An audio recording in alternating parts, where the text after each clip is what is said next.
Labą dieną. It is already the month that Ukraine is resisting the attack of one of the world's most powerful armies. Jau beveik vieną mėnesį trunka Ukrainos rezistencija, jai būnant atakuojamai vienos didžiausios pasaulio armijos. The month as Russia seeks unsuccessfully to substitute the power of law for the power of force. Per šį mėnesį Rusija nesėkmingai bando pakeisti teisės viršenybę, įstatymo viršenybę, teisėtą valdžią savo galia ir savo valdžia. The month as Russian propaganda myths are totally annihilated. Per šį mėnesį Rusijos propagandos mitai buvo pilnai sumalti miltus. The month as the world daily discovers heroic Ukraine mourning together with us our lost sons and daughters. Per šį mėnesį visas pasaulis kartu su Ukraina gedi mūsų žuvusių sūnų ir dukrų. And it's already the month that Ukraine feels the brave supporting shoulder of Lithuania, the brotherly Lithuanian people. Ir jau vienas mėnuo, kaip Ukraina jaučia remiantį brolišką Lietuvos ir Lietuvos žmonių petį. As President Nausėda has stated today in his video address, our fight is your fight, our pain is our pain, your freedom is our freedom. Kaip prezidentas Nausėda pastebėjo šiandieninėme savo vaizdo kreipimėse, jūsų kova yra mūsų kova, jūsų kančia yra mūsų kančia, mūsų laisvė yra jūsų laisvė. Parliament of Lithuania was among the first to adopt resolutions on European candidate status of Ukraine and no-fly zone. Lietuvos parlamentas buvo vienas iš pirmųjų pasiūliusių Ukrainos specialią narystę Europos Sąjungoje ir iškėlęs pasiūlymą dėl neskraidimo zonos virš Ukrainos paskelbimo. Thank you, Speaker Čmilytė Nilsen, for resolve. Norėčiau padėkoti už šį pasiryžimą Seimo pirmininkai Viktorijai Čmilytei Nilsen. Government of Lithuania was the first to provide Ukraine with Stinger rockets and other assistance. Lietuvos Respublikos vyriausybė buvo viena pirmųjų pateikusių Ukrainos valdžiai Stingerius ir kitokią pagalbą. Thank you, Prime Minister Šimonytė, for support. Norėčiau padėkoti Lietuvos Respublikos ministrei pirmininkai Ingridai Šimonytei už išreikštą paramą. The first foreign parliamentarians who visited Kyiv since the start of the war were Lithuanians. Pirmieji parlamentarai, kurie aplankė Kijevą po karo pradžios, buvo būtent Lietuvos parlamentarai. The first foreign minister who visited Ukraine since the start of the war was Minister Landsbergis. Pirmasis užsienio ministras aplankęs Ukrainą nuo karo pradžios buvo Lietuvos Respublikos užsienio reikalų ministras Gabrielius Landsbergis. The first defense minister who visited Ukraine since the start of the war was Minister Anušauskas. Pirmas užsienio valstybės krašto apsaugos ministras aplankęs Ukrainą nuo karo Ukraino pradžios buvo Lietuvos Respublikos krašto apsaugos ministras ponas Anušauskas. And I want to wholeheartedly say, thank you every Lithuanian, we highly appreciate your support. Noriu iš visos širdies padėkoti visiems lietuviams, iš tikrųjų labai vertime jūsų paramą. Kartu estame stipresni, šlovo Lietuvai. Putinism has demonstrated its brutal face. Thousands of killed civilians, women and children. Putinizmas jau spėjo pademonstruoti savo brutalų veidą, tai pasireiškia tūkstančiais nekaltų vaikų ir moterų aukomis. Thousands of destroyed schools, kindergartens and houses. Tūkstančiai sugriautų mokyklų, vaikų darželių ir gyvenamųjų namų. They deliberately bombed shelters for civilians. Rusai tyčia bombarduoja prieglobas civiliam gyventojams. Russia uses civilians as hostages and human shields. Rusai naudojasi paprastai žmonėmis kaip įkaitais ir kaip gyvaisiais skydais. Over 500 educational institutions, more than 100 hospitals, near 4,000 residential buildings are ruined. Šios brutalios atakos metu jau sugriauta 500 mokslo mokymo įstaigų, apie 100 ligonių ir daugiau negu 4000 gyvenamųjų pastatų. Siege of Mariupol, brutal occupation of Kherson, thousands of cruise and ballistic missiles that destroy peaceful cities and towns.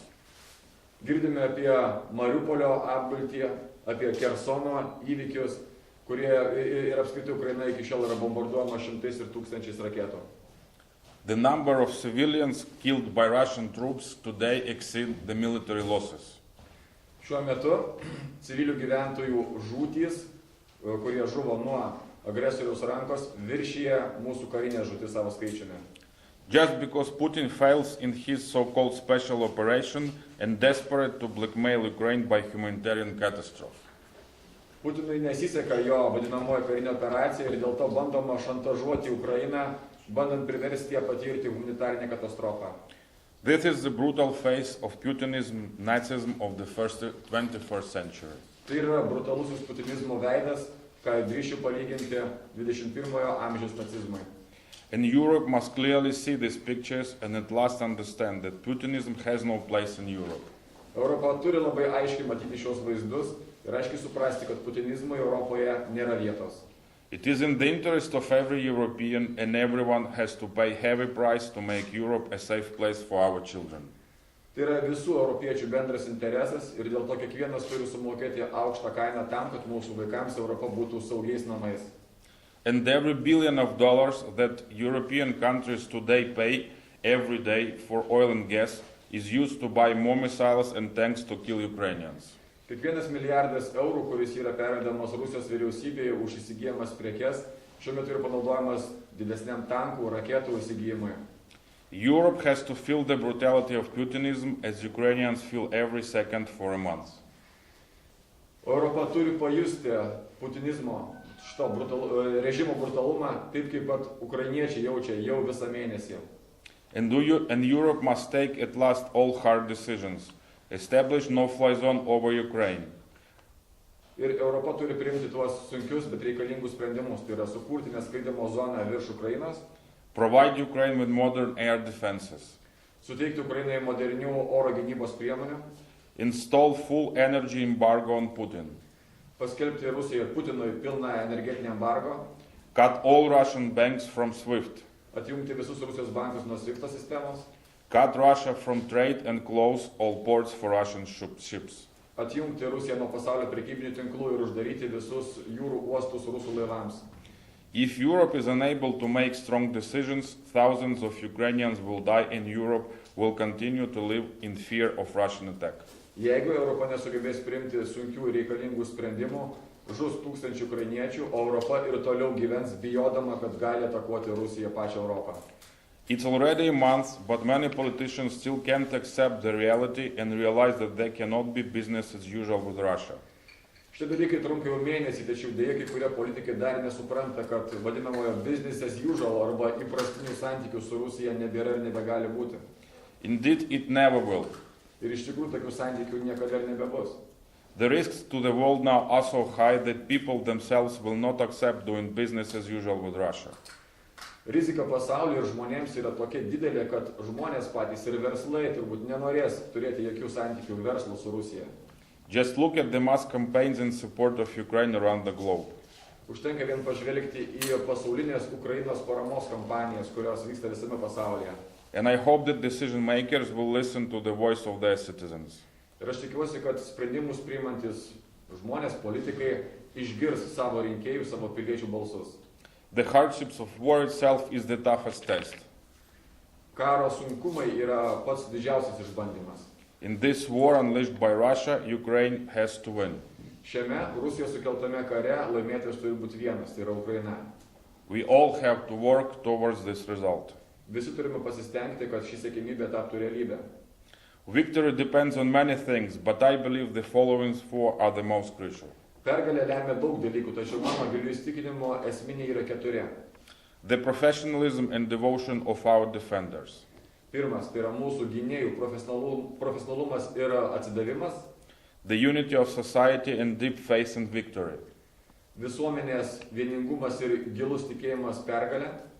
The coordinated actions of all branches of power that, like all Ukrainian people, have united around President Volodymyr Zelensky. Koordinuotos visų Ukrainos valdžios šakų pastangos, kurie valdžios institucijos irgi apsijungia yra aplink prezidentą Zelenskį kaip ir Ukrainos žmonės. The scale and pace of external support. Išorinės paramos apimtis ir jos greitis. Finally, the transatlantic community has become united. Galų gale transatlantinė bendruomenė tapo vieninga. Evidence for this: sanctions against Russia and unprecedented humanitarian, economic, political and military support for Ukraine. Ta liudija ir sankcijos prieš Rusiją ir didžiulė ir iki šiol nematyto masto parama Ukrainai, Ukrainos žmonėms. The traditional position of Baltic states, Poland and most Eastern European countries within the EU has now become the position of almost all EU and NATO member states. Tradicinė Baltijos, Lenkijos, kitų centrinės Europos valstybių pozicija dabar tapo jau praktiškai viso pasaulio valstybių pozicija, taip pat ir NATO valstybių pozicija. After a month of both victory and pain, it is time to learn just one single lesson. Po viso šito mėnesio, po skausmo ir po pergalių turbūt yra laikas išmokti vieną svarbią pamoką. What is happening in Ukraine concerns everyone. Tai, kas vyksta Ukrainoje, yra kiekvieno rūpestis. The war in Ukraine is not in conflict and it is no longer a Ukrainian-Russian war. Tai, kas vyksta Ukrainoje, nėra joks konfliktas ir tai nėra vien tik tai Ukrainos ir Rusijos karas. It is a European war, and the distinctive feature of this war is that only so far, it is taking place on Ukrainian land. Tai yra Europos karas, Europoje vykstantis karas, kurio išskirtinis bruožas yra tas, kad kol kas, ir pabrėžiu tik tai kol kas, pats europinis karas vyksta Ukrainos teritorijoje. Russia's claims go far beyond these borders. Rusijos pretenzijos ženkliai viršyje pačios Rusijos ir Ukrainos ribas. The Kremlin seeks to restore the Soviet zone of influence, both in Europe and in Asia.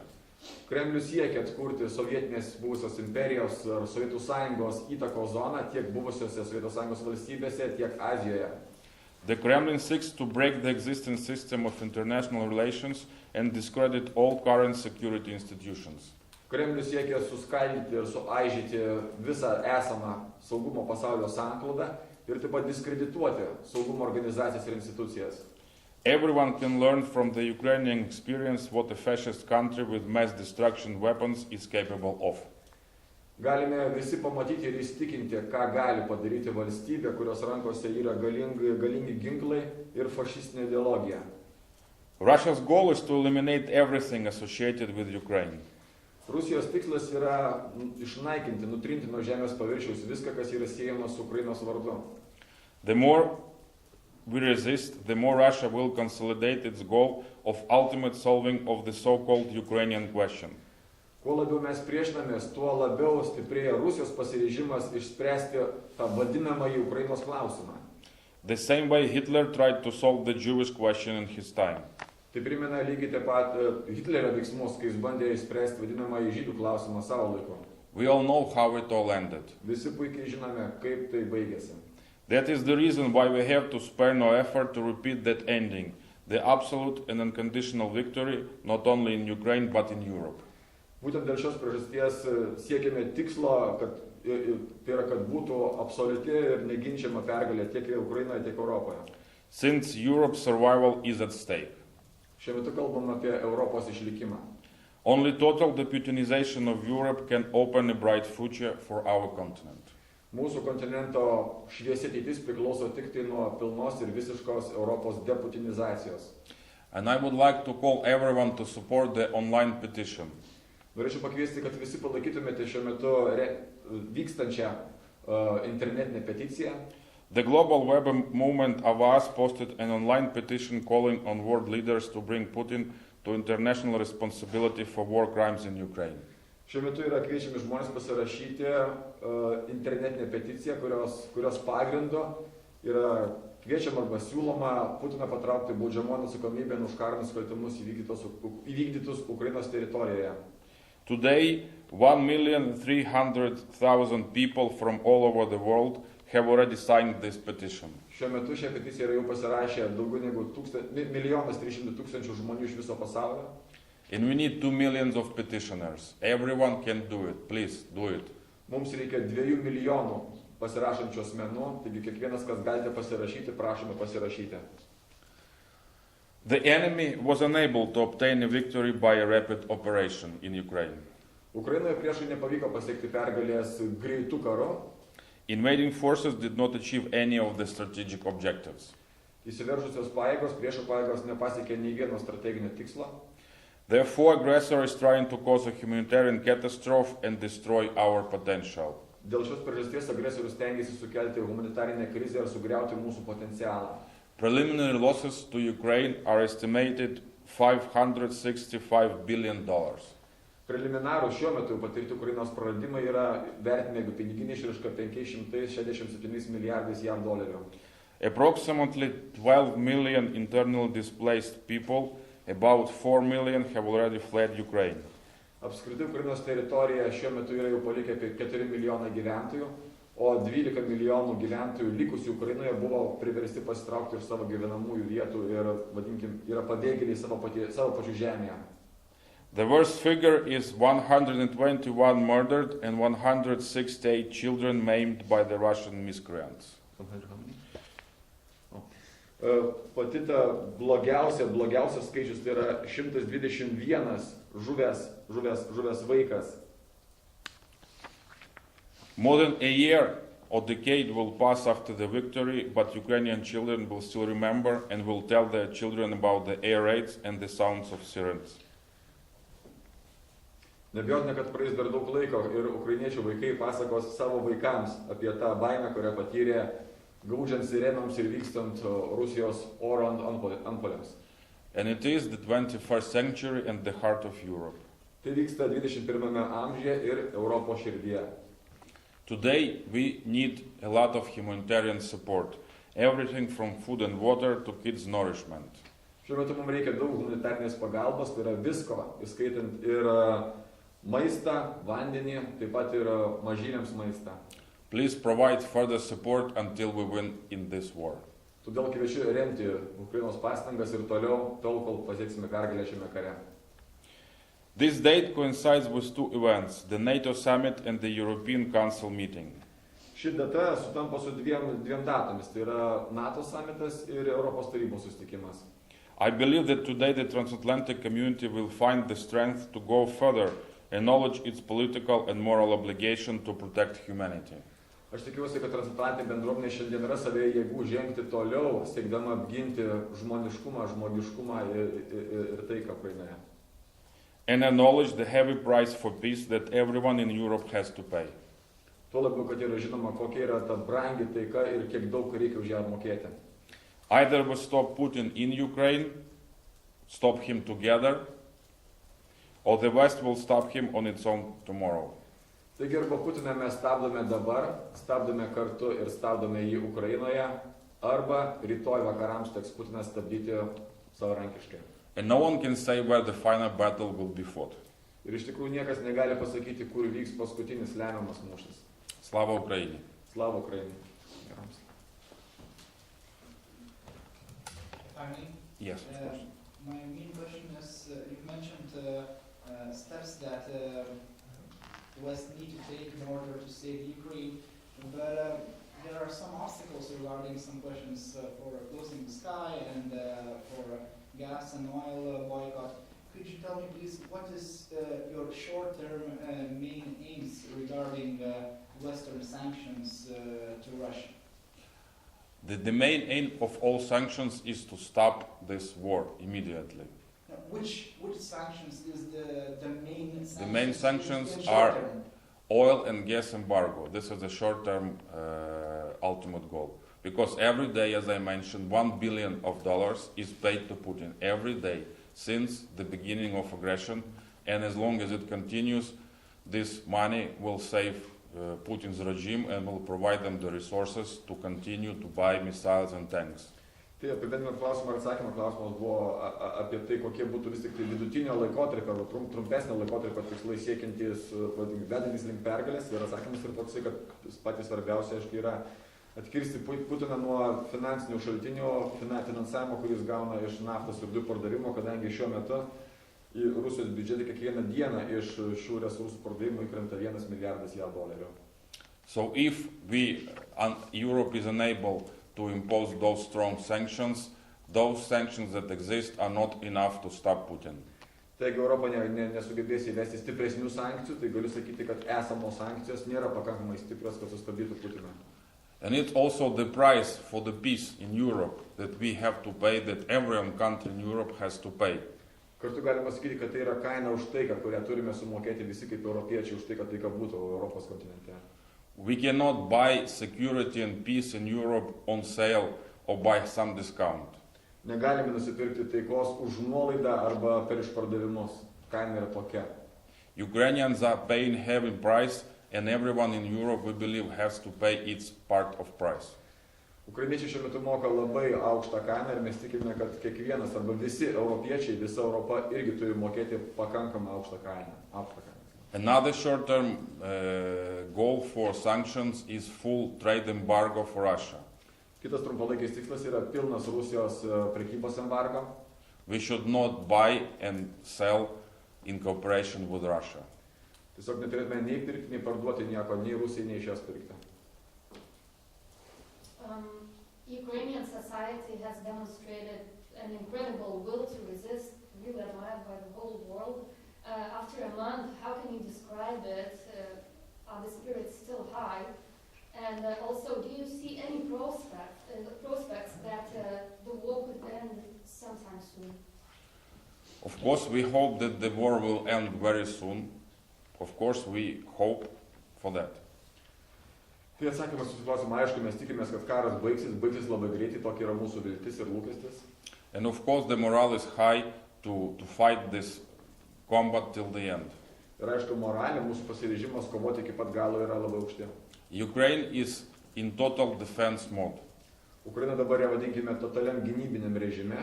Every citizen, including women, they are doing something for this victory, whatever everyone can. Kiekvienas Ukrainos pilietis, įskaitant ir moteris, daro kažką, tai kad pergalė būtų pasiekta. Kiekvienas daro pagal savo jėgas. It is all total diplomacy to ensure support to Ukraine and to isolate Russia. Ir aišku, reikalinga totali diplomatinė pergalė tam, kad Rusija būtų izoliuota. And it is an urgent need for the whole Europe to feel this total energy. If Europe wants peace and security, everyone has to feel this total energy to fight Putinism. Iš tikrųjų norime, kad ir patys europiečiai, pati Europa pajustų tą energiją, kuri dabar tvyro Ukrainoje, tiesiog, kad Europa irgi susiaktyvintų ir maksimaliai aktyviai kovotų su putinizmu. There are no easy solutions and there is no half measures in this fight. Šitoje kovoje nėra lengvų sprendimų ir nėra tokių pusėtinų priemonių. Is there anything that Lithuania can do more? You talked about our support. Do you have a wish list that we can do more? Of course, we cooperate with all Lithuanian governmental institutions, with society, with businesses. We work on providing more support to our army. This is one of the key priority. And humanitarian assistance, we will need this humanitarian assistance till the end. So we also need to raise funds to buy some food and water and bring into Ukraine, and to find some fuel and medicines, a lot of things. So please continue to support us. Tai iš tikrųjų dėkoju šiuo metu vykdomą paramą ir tos paramos reikės iki pat karo galo. Šiuo metu gauname ir ginklų, medicinos priemonių, maisto, tačiau reikės maisto, vandens, medicinos priemonių, ginklų, visų kitų tų dalykų, kuriais esame remiami dabar iki pat karo pabaigos. Taigi prašau, remkite mus.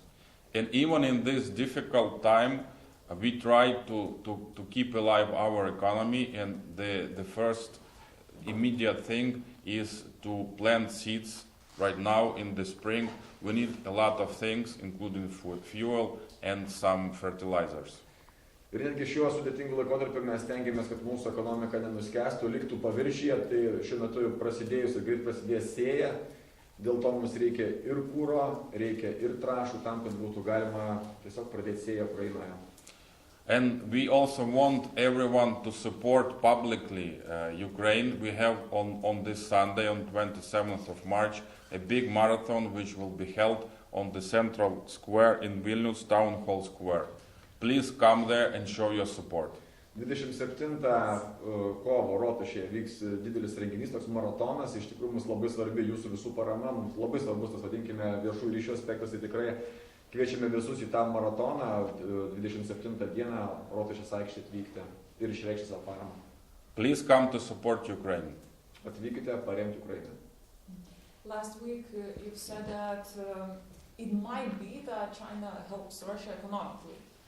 Do you have any news about possible involvement and help for Russia from China? Well, this is important to understand that this war is much bigger than even European, because it also involves global leaders like China. Visų pirma, reikia suprasti, kad šis karas yra turbūt vis tik didesnis negu kad europinis, nes jame vienokio ir kitokio būdų ar įsitraukia ir įsitrauks ir globalūs tai lyderiai, skaitant ir Kiniją.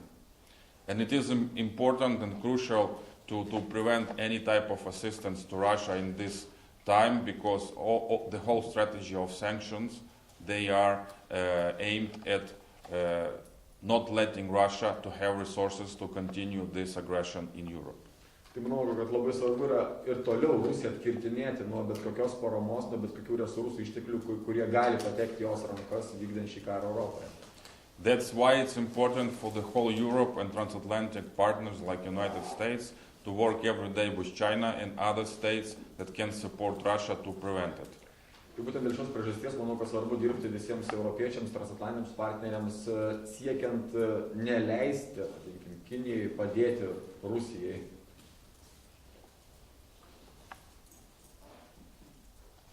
You mentioned that about negotiation. What is the current status? Do you have any news regarding this Ukrainian and Russian negotiation for peace or something more? These negotiations are ongoing. There was 4 formal rounds, and the informal consultations, they continue every day. Unfortunately, in this situation, there is no significant results that can be made public. Tai buvo 4 formalūs raundai derybų, neformalios derybos vyksta, vadinkime, kiekvieną dieną, tačiau kažkokių tai reikšmingesnių rezultatų, kuris būtų galima pasidžiaugti, deja iki pat šios dienos mes neturime ir negalime jais pasidalinti. Our main strategy, Ukraine and partners, the whole transatlantic community, is simple. We have to fight forcefully this fight on the ground in Ukraine, and that means a lot of support from Europe, from transatlantic community, in arms and in humanitarian aid, because as long as we continue to resist and make our position stronger on the ground, we have every day much better chances of negotiations. Kalbant apie derybinę strategiją, tai reikia nepamiršti, kad didelis jos elementas yra šiuo metu vykstanti kova Ukrainoje. Tai yra kova, pasipriešinimas ir kiekviena diena, kiekviena tolimesnė sėkmingo pasipriešinimo diena kartu stiprina ir mūsų derybinės pozicijas. Dėl to ta parama kiekvieną dieną ginklais, maistu, visais kitais dalykais yra labai svarbi net ir tiem žmonėm, kurie vėliau derasi, tarkim, prie derybų stalo. So we have to fight, partners have to support us, and the victory will be close enough. Taigi mes kovojam, partneriai mūsų remia ir tikimės, kad pergalė bus arti tokia artimi.